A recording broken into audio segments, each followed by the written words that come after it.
Ram Charan and అలాగే ఉప్పెన cinema director Buchibabu combination తో cinema అంటే ఆహా అందరూ ఒకప్పుడు స్పోర్ట్స్ డ్రామా బ్యాక్ డ్రాప్ లో నడిచే సినిమాలే అని అనుకున్నారు. కానీ బుచ్చిబాబు స్కెచ్ మాత్రం వేరే లెవెల్లో ఉంది. మెగా హీరోతో సినిమా మామూలుగా ఉండట్లేదు. ఫస్ట్ అందరూ ఈ సినిమా కబడ్డీ బ్యాక్ డ్రాప్ లో నడుస్తుంది అని అనుకున్నారు. కానీ ఇప్పుడు ఆట వేరే ఉంది.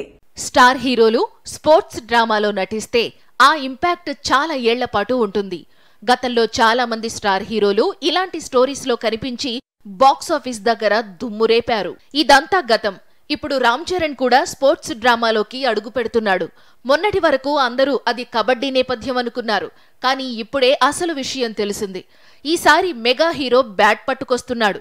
బిగ్ స్క్రీన్ కోసం క్రికెట్ నేపథ్యంలో ఉన్న స్టోరీలో నటిస్తున్నాడు. ఇప్పటి వరకు గల్లీ క్రికెట్ ఆడుతూ కనిపించాడు రామ్ చరణ్. ఇప్పుడు మాత్రం పాన్ ఇంటర్నేషనల్ రేంజ్ లో తెరకెక్కే స్పోర్ట్స్ డ్రామాలో నటిస్తున్నాడు. గతంలో ఆమిర్ ఖాన్ లగాన్ లో నటించి ఆ సినిమాను ఆస్కార్ వరకు తీసుకెళ్లాడు. ఈసారి రామ్ చరణ్ అదే ఆట ఆడి ఆస్కార్ కూడా తీసుకొస్తాడా లేదా అన్నది చూడాల్సి ఉంది.